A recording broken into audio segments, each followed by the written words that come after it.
नमस्कार, मी अभिजित खांडकेकर तुम्हा सगळ्यांचं स्वागत करतो क्रिमिनल्स चाहूल गुन्हेगारांची च्या आजच्या भागात. स्वामी तिन्ही जगाचा आई विना भिकारी असं पूर्वी म्हटलं जायचं, पण आता तसं काही राहिलेलं नाहीये. आई वडील, मुलगा मुलगी, सून जावई या कुठल्याही नात्यांमध्ये प्रेम आपुलकी राहिलीच नाही.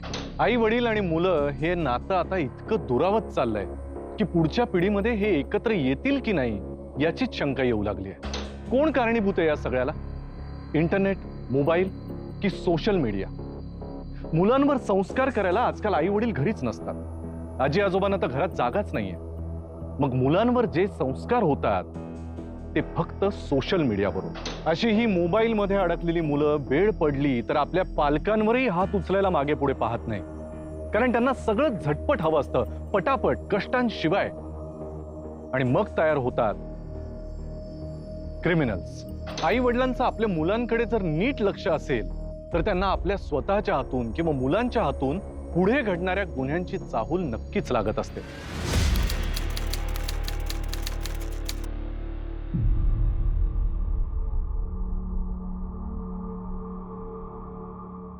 अरे काय झालंय तुला? मोबाईल शिवाय आयुष्य नाहीये का? सकाळी उठल्या उठल्या पहिले मोबाईलच दिसतो का तुला? येतो इकडे.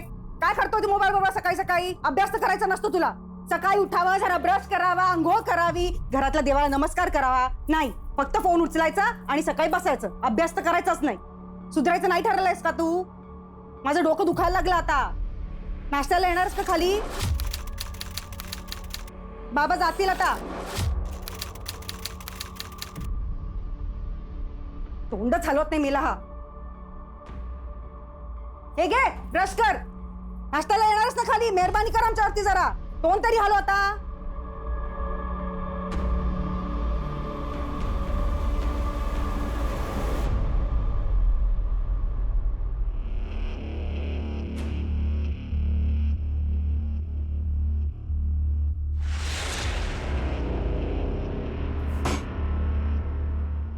अहो बोला त्याच्याशी, जरा गप्पा मारा, काय हवं नको ते विचारा. तो पण घुम्यासारखा बसलेला असतो नेहमी, आणि तुम्ही पण नेहमी घाईत असता. मीच बोंबलत असते. दमली मी आता. पैसे आहेत. अरे ठेव, नाहीतर आईसारखं सेव्हिंग करत जा. झालं? पैसे दिले की संपलं? एवढंच कर्तव्य असतं का बापाचं? अहो वयात आलाय तो, बघा जरा त्याच्याकडे. बघ मला उशीर झाला आणि ह्या विषयावर आपण एक नंतर मस्त चर्चासत्र घेऊ. मिसेस रोहित जगताप. चल बेटा, निघतो. बाय. अहो तुम्ही काय बोलते? मी ऐकताय का? बोला त्याला.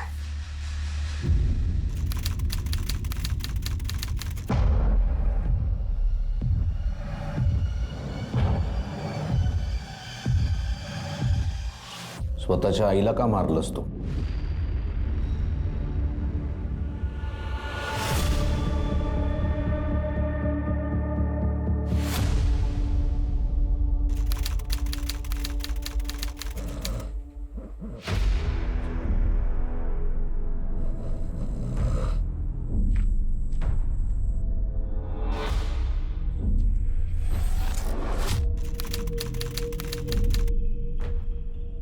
अरे साहब, अब 11 बजे इधर आया था और इधर ही आके सो गया.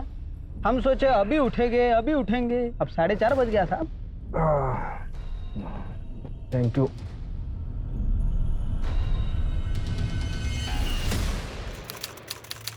पाटील, जीप करा लगेच. हा प्रवीण, हा PSI प्रकाश जगतापच्या बायकोने सुसाईड केलं. चिंचवड पोलीस स्टेशनच्या. हा, ड्युटी तिकडे आहे पण राहायला सिंहगड रोडला आहे. पण त्याच्या बायकोनं असं काय केलं? तेच तर शोधून काढायचं ना आपल्याला. रिकामे, चला लवकर.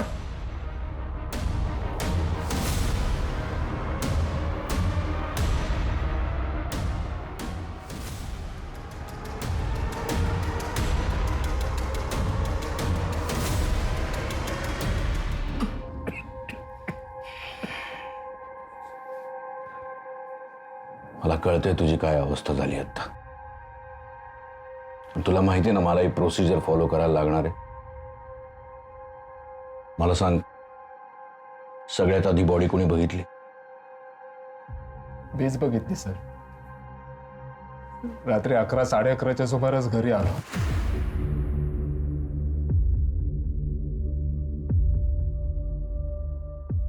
प्रणाम साहब.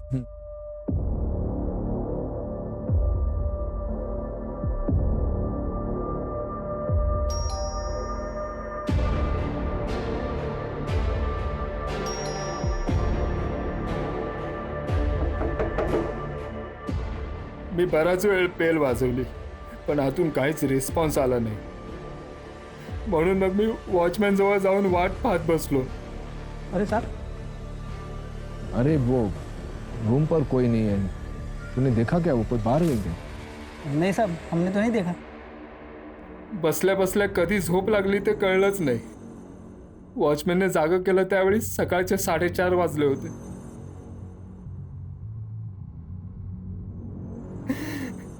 रुई घरी आले असेल असा विचार करून घरी आलो. दरवाजा बंदच होता. मग लक्षात आलं की रुई बाहेर जाताना एक चावी डोअरमॅट खाली ठेवायची. ती चावी घेऊन मी दरवाजा उघडला आणि आत आलो तर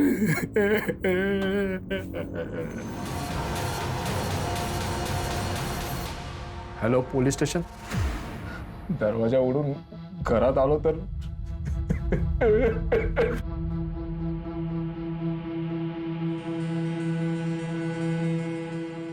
प्रकाश तुला काय वाटतं हे असं वहिनींनी करण्यामागचं कारण काय? तेच तर कळत नाहीये ना सर.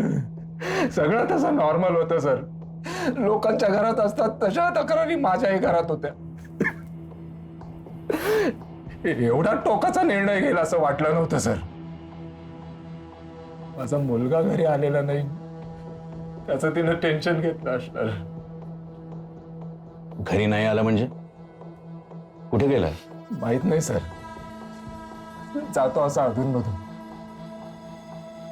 त्याचा फोनही टाकलाय सर्व्हिलन्सवर.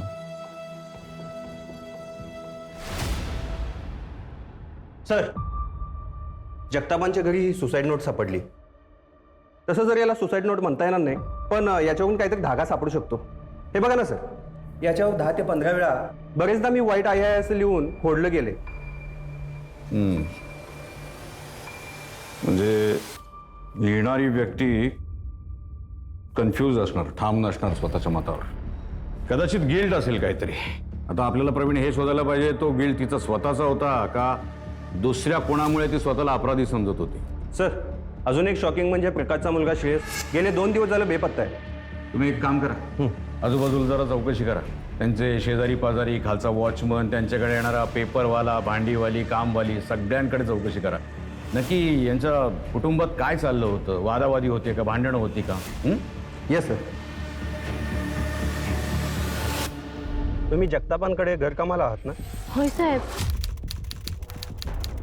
मग तुमच्या मॅडमने आत्महत्या केली हे कळलंच असेल तुम्हाला. होय साहेब, ऐकून लईच टेन्शन आलं हो. तुमच्या मॅडमने असं का केलं असेल हो? पोराची काळजी आणि दुसरं काय असणार साहेब. त्या दिवशी ना मोबाईल मोबाईल मोबाईल परत तुझ्या हातात जर मोबाईल दिसला ना तर मी फोडून टाकीन. अरे 12वीची परीक्षा आहे यंदा तुझी. मागच्या वर्षी फेल झालास तू. जर 12वीत मार्क कमी पडले ना तर हवे ते कॉलेजमध्ये ऍडमिशन मिळणार नाही. म्हणजे पाहिजे ते करिअर पण चूज करू शकणार नाहीस तू. पूर्ण आयुष्य खालतीवरती होऊन जाईल. 40 येईल तेव्हा रडायची बाई येईल तुझी. मग वाटेल आईचं ऐकायला हवं होतं पण कटकट करायला आई जिवंत नसेल तेव्हा. समजते का? घंटा आलाय मला.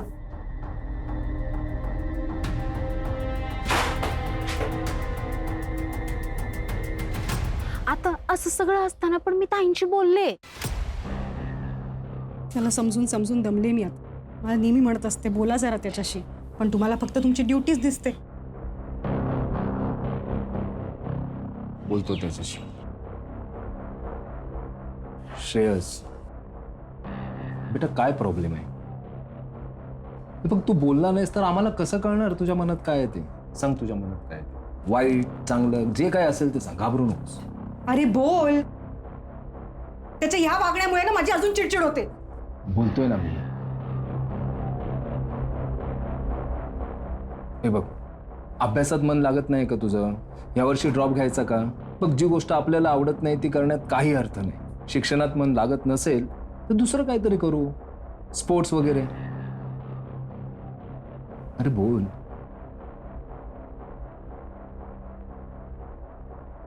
अरे हे बघा, ह्याचं असं असतं. आता मी कशी वागू ते सांगा तुम्ही.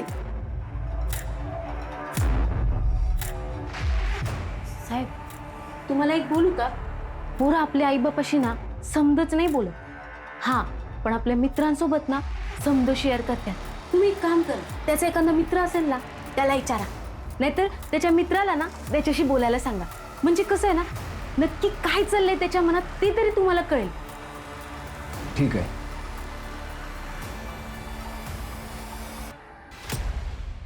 हा सर, अलीकडे तसाच झाला होता तो. म्हणजे घरातच काय आमच्या मित्रांबरोबर सुद्धा जास्त बोलायचा नाही सर.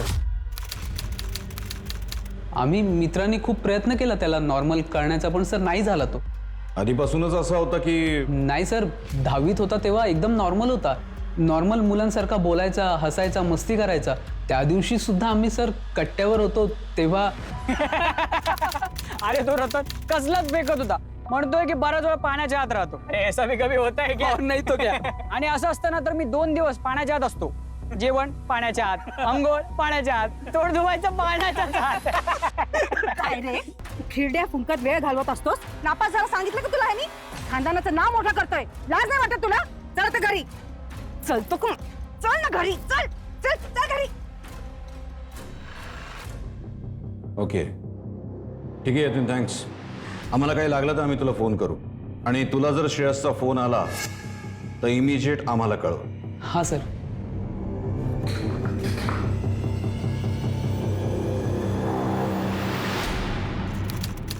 सर, रुही जगतापची PM रिपोर्ट. तिने आत्महत्या नाही केली सर, तिचा खून झालाय. खून? हो सर. नाही, मग ती सुसाईड नोट कोणी लिहिली असेल? एक काम करा, आपल्या हँडरायटिंग एक्सपर्टला बोलवून घ्या. श्रेयस, प्रकाश किंवा रुही यांच्यापैकी कोणाच्या तरी अक्षराशी ते अक्षर जुळलंच पाहिजे. पण रुही असं का लिहिल ना की मी वाईट आई आहे, आणि प्रकाश आणि श्रेयसनी जर असं लिहिलं असेल तर मग ते लिहिण्यामध्ये त्यांचा उद्देश तरी काय होता? पण एक गोष्ट कन्फर्म आहे सर, आई आणि मुलाचं रिलेशन काही चांगलं नव्हतं. 3 शक्यता आहेत प्रवीण. एक म्हणजे हा खून प्रकाश किंवा श्रेयसने केलेला असेल. दुसरी म्हणजे रुहीचंच बाहेर काहीतरी अफेअर असेल आणि त्या अफेअरमधून हा खून झाला असेल. कदाचित हे अफेअर श्रेयसला कळलं असेल आणि म्हणून श्रेयसनी, नाही पण श्रेयस असं का लिहिल ना की मी वाईट आई आहे? कदाचित आपल्याला मिसगाईड करायला. किंवा असंही असेल त्या केसचा आणि या सुसाईड नोटचा काहीही संबंध नसेल. आणि तिसरी शक्यता, प्रकाशचंच बाहेर काहीतरी अफेअर असेल, त्या अफेअरमधून हा खून झाला असेल. एक काम करा, प्रकाशच्या घरी जी कामवाली आहे ते तिची चौकशी करा. सोसायटीचं CCTV फुटेज चेक करा. प्रकाश आत कधी गेला, बाहेर कधी पडला. श्रेयसही गायब आहे. श्रेयस बाहेर कधी गेला तेही कळायला पाहिजे आपल्याला. आजूबाजूला शेजारी पाजारी सगळ्यांकडे चौकशी करा. काही ना काहीतरी आपल्याला हातात क्लू नक्कीच मिळेल. Okay sir.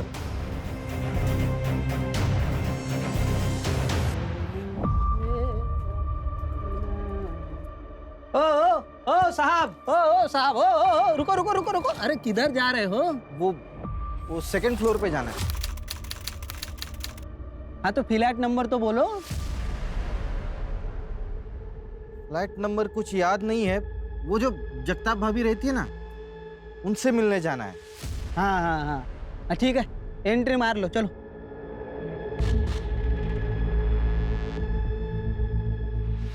नंबर हाँ, वो क्या है? 205. श्रेयस, तुला पोहे आवडतात ना?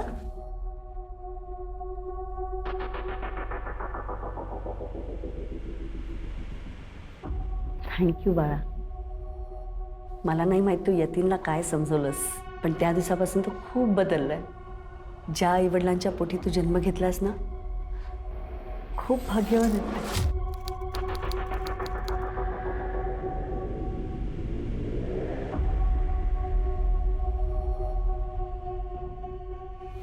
तू घरी सांगितलंयस ना तू इथे असते? नाही, त्यांना काळजी वाटेल म्हणून विचारते. तुझे आई बापा बाहेर गावी गेलेत का? आई, 1 मिनिट. श्रेयस, मेरे साथ बाहेर चल. अरे त्याला खाऊन दे. आलो आलो, 2 मिनिटात आलो. अरे असं काय करतोयस? भावा, एक वाईट बातमी आहे. तुझ्या आईने सुसाईड केलंय. हे बघ, आपल्याला लवकर जायला लागेल. मी गाडी काढतो. चल. थांब, मी जातो. पण श्रेयस, अरे काही नाही, मी ओके आहे. बाबांना सांभाळावं लागेल ना. चावी दे ना. तू ठीक आहेस ना? हो.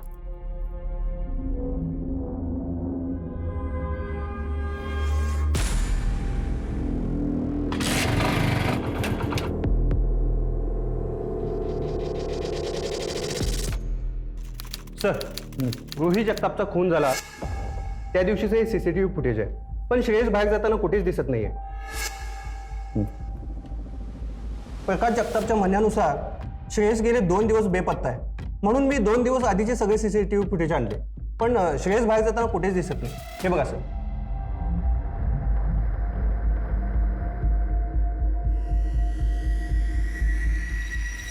ऍटलिस्ट तो बिल्डिंग मध्ये येताना तरी दिसलाय का कुठे? हो सर, खुनाच्या 3 दिवस आधी साधारण 4 वाजता तो आतमध्ये येताना दिसतोय सर.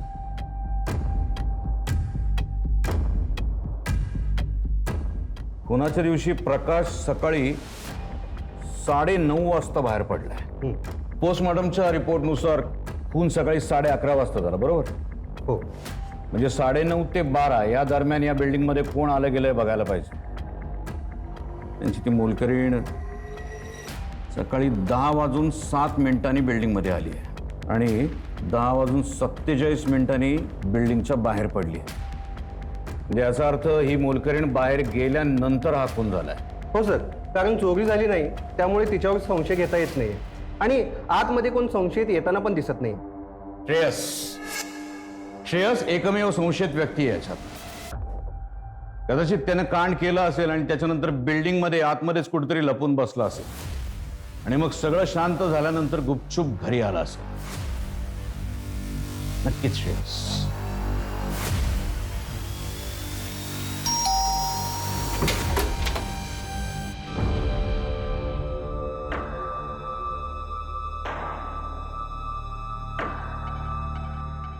जगताप, आम्हाला घर चेक करायचं आहे. ठीक, कॅरव. कमी.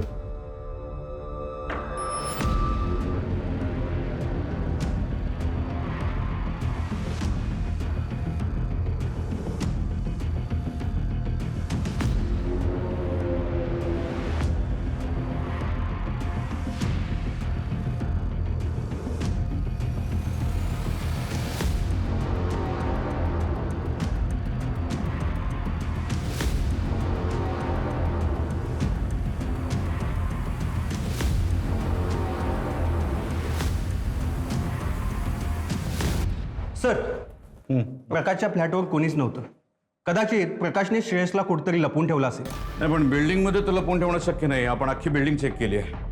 एक काम करा, 6 आणि 7 तारखेचं फुटेज मिळवा. त्यात कदाचित श्रेयस बाहेर पडताना दिसेल. आणि रुहीचे सगळे कॉल रेकॉर्ड्स तेही मिळवा. आणि तो प्रकाश सोबत काम करणार कॉन्स्टेबल कोण? पाटील. हां, त्याच्याकडे जरा चौकशी करा. जगताप साहेबांच्या सोबत किती वर्ष झाले आहात? साहेब 2 वर्ष झाली. जगताप साहेबांचा मुलगा बेपत्ता आहे, त्याच्याबद्दल काही माहिती आहे का? हा, म्हणजे त्या दिवशी जगताप साहेब घाईघाईत पोलीस स्टेशनला आले होते. Patil, yes sir. हा नंबर घे, माझ्या मुलाचा आहे. सर्व्हिलन्सवर टाक. अरे 2 दिवस झाले, कुठे गेला काय पत्ता नाही. फोन लावतोय, फोन उचलायला तयार नाही. अहो साहेब, काळजी करू नका. गेला असेल कुठेतरी पिकनिकला, नाही तर पार्टी करायला गेला असेल. नाही ना, त्यातला पण नाही तो. नाहीतर एवढ्यात कळलं असतो कुठे आहे. तरी त्याच्या सगळ्या मित्रांना फोन केले, कोणालाच माहित नाही तो कुठे आहे. तू एवढा अर्जंट कर. हां, सर्व्हिलन्सवर टाक. आणि हो, 2 दिवसापूर्वी तो हरवलाय, तेव्हा 2 दिवसांपूर्वीची तारीख टाकायला विसरू नको. हां, हो, करतो सर. गेलो. घेतलं साहेब, घ्या.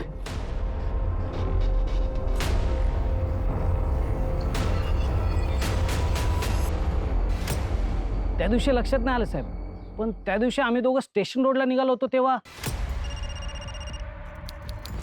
हां श्रेयस, मी ड्युटीवर आहे. काय झालंय सांग, काय प्रॉब्लेम आहे?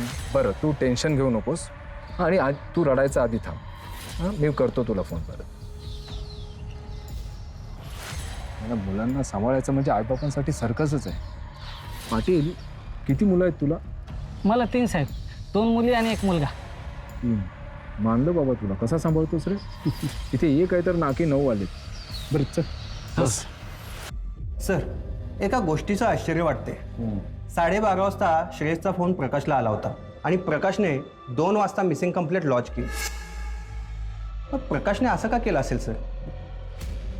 आता हे कन्फ्युजन तेव्हाच दूर होईल जेव्हा श्रेयस सापडेल, पण तो तर सापडत नाहीये कारण त्याने त्याचा फोन घरीच ठेवलाय. फॅमिली मॅटर आहे तिघांचंही. त्या रुई जगतापचे कॉल रेकॉर्ड चेक केले? हो सर, केले. रुई एका नंबरला सतत कॉल करत होती. तो नंबर शिवानी कदम या नावाने रजिस्टर आहे. मी चौकशी करतोय सर. कदाचित तो नंबर तिच्या बहिणीचा किंवा मैत्रिणीचा असावा. बघा काय ते. जर तिची एखादी बहीण असेल तर आपल्याला कळेल ना जगतापांच्या घरात नेमकं काय घडत होते ते. श्रेयसचा शोध चालू ठेवा मात्र. हो सर. सर, मला एक शंका आहे. हा खून एखाद्या दुश्मनीतून तर झाला नसेल ना? शक्यता नाकारता येत नाही. तसाही आपला तपास फक्त श्रेयस आणि प्रकाश यांच्या भोवतीच फिरतोय. शक्यता आहे बाहेरचा कोणी येऊन कांड करून गेला असेल. त्यासाठी आपल्याला बघायला पाहिजे या प्रकाशची दुश्मनी होती का कोणाशी. एक काम करा, प्रकाश सध्या कोणकोणत्या केसेसवर काम करत होता ते बघा. त्यामध्ये कोणीतरी संशयित आपल्याला मिळू शकतो. Okay sir. काका, श्रेयस कुठे आहे? माहित नाही. का रे? आणि तू कोण? काका, मी श्रेयसचा मित्र यतीन. श्रेयस 2 दिवस माझ्याकडेच होता राहायला. त्याची आई गेली ते मीच सांगितलं त्याला.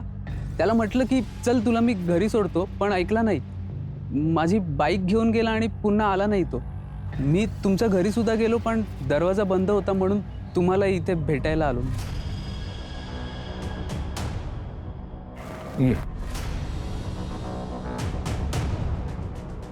हे बघ, तू तुझ्या बाईकची अजिबात काळजी करू नकोस. त्याने काही केलं तर मी तुला नवीन बाईक घेऊन देईन. आणि श्रेयस आता सध्या कुठे आहे ते मला खरंच माहित नाही. यतीन, माझं एक काम करशील? हां. श्रेयसचा जर तुला फोन आला तर त्याला माझा एक निरोप देशील? हां.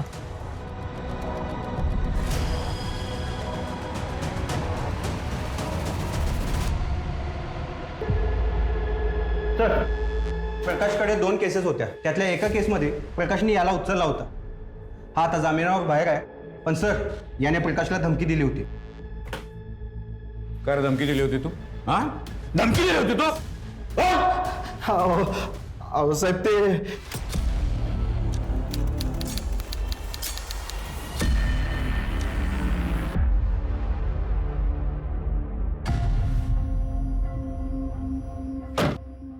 काय रे, तुला काय वाटलं तुझ्या रेप केसमधून सोडवायला तुला तुझा पाप येणार आहे?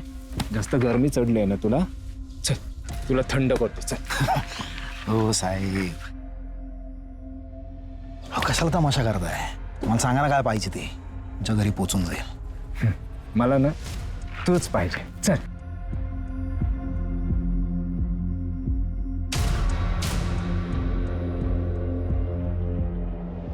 कशाला नडतो रे? हा, हे जगताप, जर का चुकून जामिनावर मी सुटलो ना, तो संपलाच म्हणून समज. कळलं ना? आयुष्यभर फक्त रडशील तू. आणखी काय राहिलंय? चल बस. म्हणून त्याच्या बायकोचा फोन केलास तू? नाही साहेब, मी काय मारलं वगैरे नाही, खून नाही केला साहेब. मी खरं सांगतो. उगाच खोटी केस तयार करून आपल्याला लटकू नका साहेब. और रागाच्या भरात बोललो पण म्हणून मी काय मारलं नाही त्याला, आणि असं कधी करणार बी नाही. आई शपथ सांगतो साहेब, मी खरंच नाही मारलो. मी काहीच नाही केलं, खरंच. स्वतः नशील केलं, सुपारी दिली असेल ना? नाही हो साहेब, अहो सुपारी देण्याचं काम आपण नाही करत साहेब. जे केलं ना ते खुल्लम खुल्ला आपण बोलतो ना, सांगितलं ना आपण. काय माझ्या रेपची केस आहे ना साहेब, पोरगी आवडली, आपण केला रेप.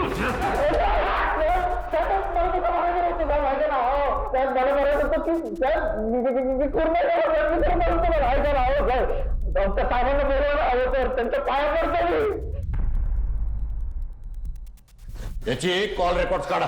हा, सगळी चेक करा. याची चंगू मंगू जे काय असतील ना गुंड, सगळ्यांना उचला आणि हाणा त्यांना फोडून काढा. आणि जर तू सुपारी दिल्याचा पुरावा आम्हाला सापडला ना, सोल उठून काढेल. तुला आधीच सांगतोय. नीट विचारतोय, शिस्तीत विचारतोय. तूच मारला ना त्याच्या बायकोला? तूच मारला की नाही, खरं सांग. नाही खरंच सांगतो साहेब, मी खून नाही केला हो साहेब. ऐका ना, सांगा ना साहेबांना, खरंच नाही खून केला मी. रिकाम्या, येऊन जायला. आणि जोपर्यंत कबूल करत नाही ना तोपर्यंत ठोकून काढायला. साहेब पाया पडतो, ऐका. साहेब, मी खून नाही केला साहेब, ऐका ना. हो साहेब.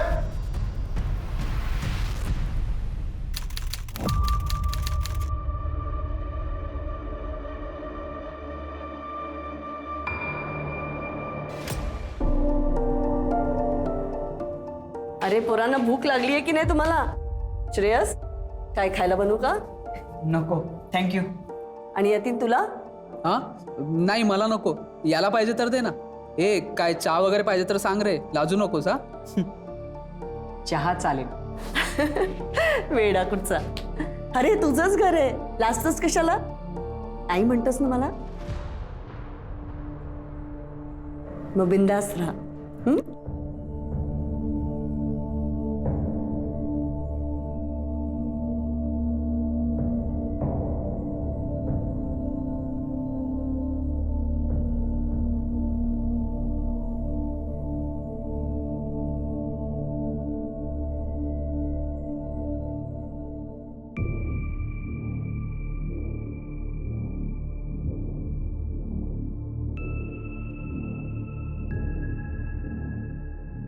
हे बघ श्रेयस, ह्या जगात ना लुजरला काही किंमत नसते. आमच्या वेळेचं जग वेगळं होतं. आता कॉम्पिटिशन खूप वाढली आहे. एक गेला ना की 100 उभे असतात मागे. टॅलेंट नसेल तर कोणी विचारत नाही. नात्यात समाजात जर मान वरती करून जगायचं असेल ना तर कष्ट हे करायलाच लागतात. यंदा तुझं 12वीचं वर्ष आहे. 12वी आयुष्याची टर्निंग पॉईंट असते. 12वी नंतरच आयुष्याला दिशा मिळते. अभ्यास कर, हीच वेळ आहे. ही वेळ जर निघून गेली ना तर परत चान्स मिळणार नाही. आयतं मिळालंय ना तुला, म्हणून तुला त्याची किंमत नाहीये. तू नुसती मजा कर. अरे हे काय पाणी सांडवलंस?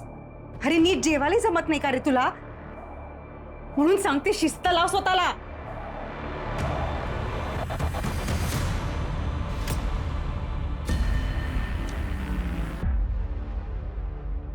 काका तुमचा मोबाईल मिळेल का? घरी फोन लावायचा होता. घे ना, कॉलिंग फ्री आहे, कर फोन. हा श्रेयस बोलतोय. हे बघ हा माझा नंबर नाहीये. ऐक श्रेयस, तुझे पप्पा भेटले होते. अरे त्यांनी तुला नवीन मोबाईल आणि नवीन सिम घ्यायला सांगितलंय. त्यांनी सुद्धा नवीन नंबर घेतलाय. तू प्लीज त्यांना जुन्या नंबरवर कॉल करू नको हा. आणि प्लीज लवकर कॉल कर रे, खूप टेन्शनमध्ये आहेत ते. आणि भावा कसा आहेस तू? प्लीज काळजी घे. येते. माझं पुढे काय होणार माहीत नाही रे, पण मला तुझ्या आईला थँक्स म्हणायचं आहे. तुझ्या आईला भेटल्यावर कळालं आई कशी असते ते. श्रेयस तुझ्या पप्पांचा नंबर. हा ठीक आहे, मी बोलतो. सर, त्या सुसाईड नोटवरचा अक्षर श्रेयस जगतापचा आहे.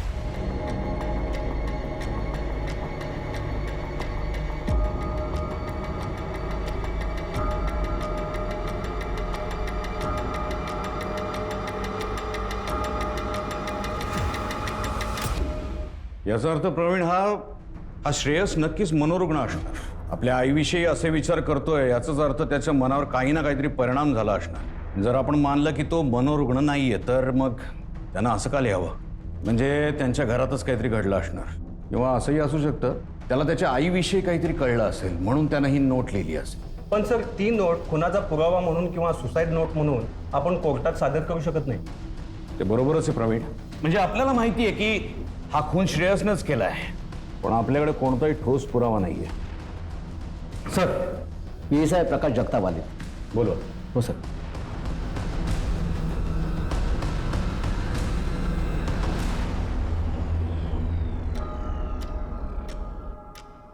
प्रकाश, आम्हाला खात्री आहे तुमच्या बायकोचा खून तुमच्या मुलानंच केला. काय सर, तो आपल्याच आईचा खून का करेल आणि कसा? घटना घडायच्या 2 दिवस आधीपासून तो गायब आहे. तो कुठे आहे, काय करतोय, कोणाला माहित नाही. तशी रीतसर मिसिंगची तक्रार सुद्धा मी दिलेली आहे. सर, तुम्ही आयो आहात या केसचे. हा प्रवीण घरी आला होता तेव्हा तो घरी नव्हता. बरं, तो बिल्डिंगमध्येच लपलाय असा अंदाज बांधून प्रवीण पुन्हा घरी आला होता अचानक. तेव्हाही तो घरी नव्हता. मग सर, श्रेयस त्याच्या आईचा खून करील कसा? सॉरी टू से सर, पण तुम्हाला तसा काही पुरावा हाती लागलाय का? ठीक आहे प्रकाश, आम्ही विश्वास ठेवतो तुमच्यावर. शेवटी डिपार्टमेंटच्या माणसावर विश्वास नाही ठेवायचा तर कोणावर ठेवायचा? खुनाच्या दिवशी तुम्हाला श्रेयसचा फोन आला होता ना?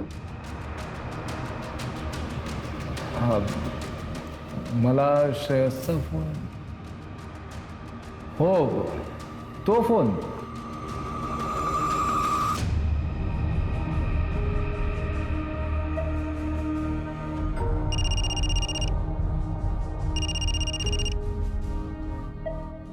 हा श्रेयस. हो मी बोलते. काय लागला का पत्ता श्रेयसचा? कुठे आहे तो? नाही, या पोरानं ना डोक्याला ताप करून ठेवलाय. हो पोलीस मध्ये आहात तुम्ही, शोधा जरा त्याला. कुठे कुठे असेल तो? शोधतोय मी, करतोय प्रयत्न. इतकी वाईट आई आहे का मी? सांगा तुम्ही. घरी आल्यावर बोलू आपण. आता कामात आहे मी, फोन ठेव आता. नाही पण मला एक नाही कळलं प्रकाश, तुम्ही म्हणालात की तुमच्या बायकोनं तुमच्या मुलाच्या नंबरवरून फोन केला होता आणि तुमची बायको त्यावेळी घरीच होती, म्हणजे श्रेयसचा मोबाईल हे घरीच होता ना, मग तरीही तुम्ही श्रेयसचा नंबर सर्वेलन्सला टाकलात आणि त्याला शोधायचा प्रयत्न केलात का? सर खरं सांगू का तुम्हाला, श्रेयसच्या जाण्याने मी फार डिप्रेशनमध्ये गेलोय सर. मला हे लक्षातच आलं नाही की हिनंच श्रेयसच्या फोनवरून मला कॉल केला होता. सर कामाचं प्रेशर आणि घरचं टेन्शन, सर माझं मलाच कळत नाही मी काय करतोय.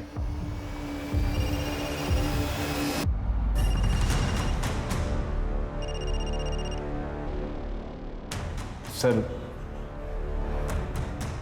रुईच्या जाण्याने मी फार कोलमडून गेलोय. सर एक रिक्वेस्ट होती, श्रेयसनंच त्याच्या आईचा खून केला ह्या अँगलनं विचार करू नका सर. माझं लेकरू शांत आणि एकदम सरळ स्वभावाचं, कोणाचा खून करूच शकत नाही सर, आणि आईचा तर नाहीच नाही. निव्वळ तो गायब आहे म्हणून त्याच्यावर संशय घेणं योग्य ठरणार नाही. प्रकाश, नॉर्मल मुलं जेव्हा ॲबनॉर्मल वागायला लागतात ना, तेव्हाच अलर्ट व्हायला पाहिजे पालकांनी. ती चाहूल असते अरे.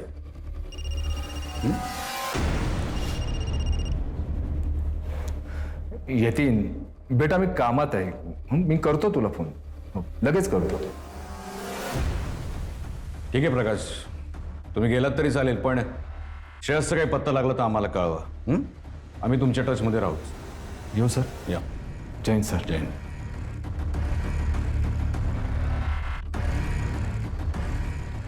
प्रवीण, मला तर या प्रकाशवरच संशय येतोय. म्हणजे त्याच्या वागण्यात काहीतरी गडबड वाटते.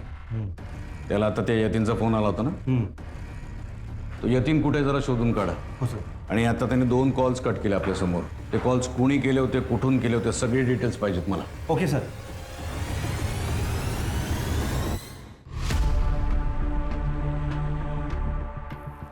बोल, काय माहिती तुला? सर श्रेयस 2 दिवस माझ्याकडे राहिला होता. सर त्याच्या आईने सुसाईड केलं ते सुद्धा मीच सांगितलं त्याला. इतक्यात त्याच्या बाबांना भेटला होतास का? हां सर. कशासाठी? सर तो माझी बाईक घेऊन गेला होता ना सर. त्याचे वडील म्हणाले की तुझ्या बाईकला काही झालं तर मी तुला नवीन घेऊन देतो. सध्या कुठं तो श्रेयस? ते नाही माहीत सर. हा पण सर त्याने मला कॉल केला होता आज. त्याच्या वडिलांच्या सांगण्यावरून त्याने नवीन सिम घेतलंय आणि कदाचित तो आज त्याच्या वडिलांना सुद्धा कॉल करणार होता. तो नवीन नंबर आला असेल ना तुझ्याकडे? तो दे जरा यांना. तो नवीन नंबर ट्रेस करा. 934.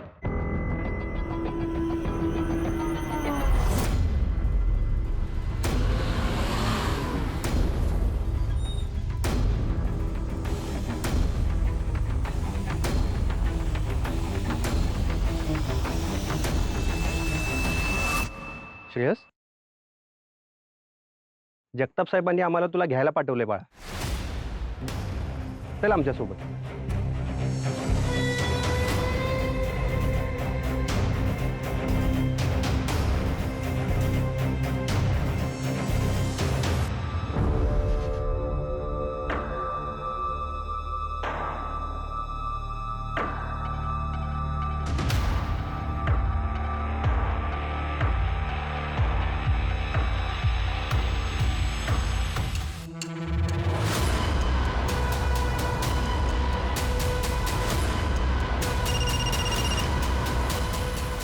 हा श्रेयस. हॅलो हॅलो पप्पा. काय झालंय श्रेयस? मी श्रेयस मी ड्युटीवर आहे. काय झालंय सांग, काय प्रॉब्लेम आहे? पप्पा मी आईचा खून केला पप्पा. तुम्ही लवकर या ना. बरं तू टेन्शन घेऊ नकोस आणि आज तू रडायचा आधी थांब. हां मी करतो तुला फोन, परत करतो मी फोन. रडू नकोस. हां ठेव आता.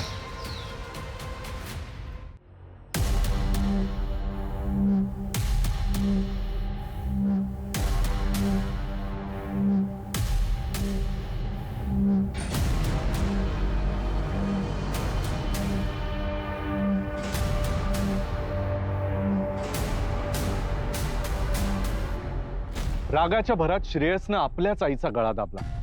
प्रकाशनं त्याला पंजाबी ड्रेस घालून बाहेर जाण्याचा सल्ला दिला, जेणेकरून तो सीसीटीव्ही फुटेजमध्ये सापडणार नाही. काही घडलंच नाही अशा आविर्भावात प्रकाश घरी आला.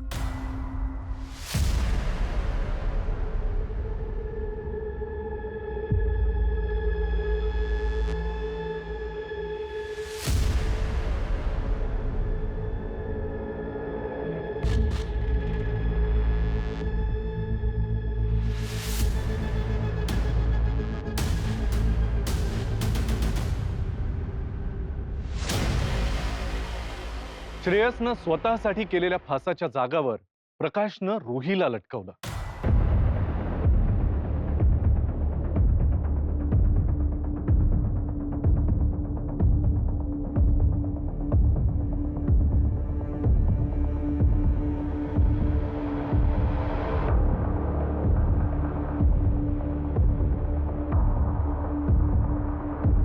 घरी कोणी नाहीये, चावी नाहीये असा बहाणा करत मुद्दाम वॉचमनच्या बाजूला जाऊन झोपून राहिला.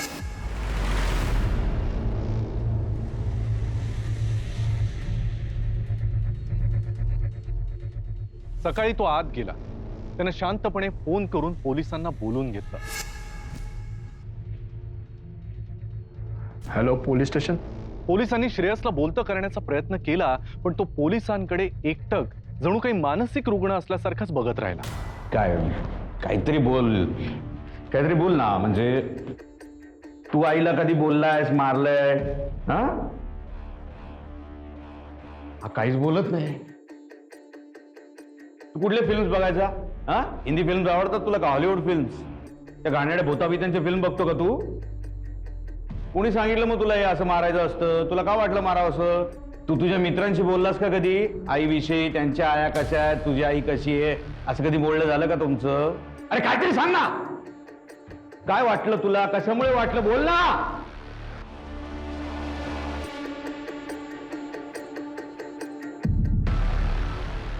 तो काहीच बोलत नव्हता आणि पोलिसांकडे त्याच्या विरोधात कोणताही सबळ पुरावा सुद्धा नव्हता.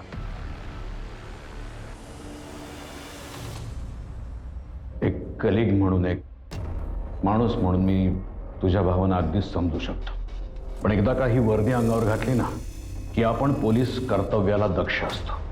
मग गुन्हेगार म्हणून त्याच्यासमोर कोणी उभा असो, अगदी स्वतःचा मुलगा देखील. प्रवीण, चार्जशीट फाईल करा. तरी पोलिसांनी गुन्हा दाखल करून घेतला. ती केस कोर्टात अद्यापही चालू आहे. त्याचा निकाल लागेल तेव्हा लागेल, पण तोपर्यंत 2 आयुष्य बर्बाद झाली होती. आपल्या मुलांची मानसिकता समजून घेणं यापेक्षा मोठा टास्क सध्या तरी पालकांसमोर दुसरा कुठलाही नाही. रुहीचं चुकलं काय, तर सतत आपला मुलगा कसा वाईट आहे, कसा आयुष्यात तो काहीच बनू शकत नाही, हे सतत त्याला बोलून दाखवणं, ते सुद्धा इतरांसमोर. आणि हा अपमान श्रेयसला सहन झाला नाही. आणि श्रेयसचं काय चुकलं, तर त्याने त्याच्या आईच्या बोलण्याचा वरवरचा अर्थ, तिच्या भावना न समजून घेतला आणि तो रिॲक्ट झाला. त्याच्या कोशात जाण्यानंच त्यानं त्याच्या आयुष्याचा घात करून घेतला. संवाद, मग तो कोणासोबतही असो, अशा वेळेला अत्यंत महत्वाचा असतो. मनातलं सगळं कोणाशी तरी बोला, मार्ग नक्की सापडेल. आणि पालकांनी आपल्या मुलांच्या वागण्यातला छोटासा देखील बदल नोटीस करायला हवा, त्यावर वेळीच उपाय करायला हवा, नाहीतर क्रिमिनल्स बनायला वेळ लागत नाही. मुलांच्या मानसिकतेची ही चाहूल जर आपल्याला लागली तर कितीतरी मोठे अनर्थ टळतील. मी अभिजित खांडकेकर तुम्हा सगळ्यांची रजा घेतो. पुन्हा भेटूया एका वेगळ्या केससह पुढच्या भागामध्ये. तोपर्यंत तुमची आणि तुमच्या कुटुंबाची काळजी घ्या. घराबाहेर पडताना मास्क आणि सॅनिटायझरचा वापर नक्की करा. पाहत रहा क्रिमिनल्स, चाहूल गुन्हेगारांची. जय हिंद, जय महाराष्ट्र.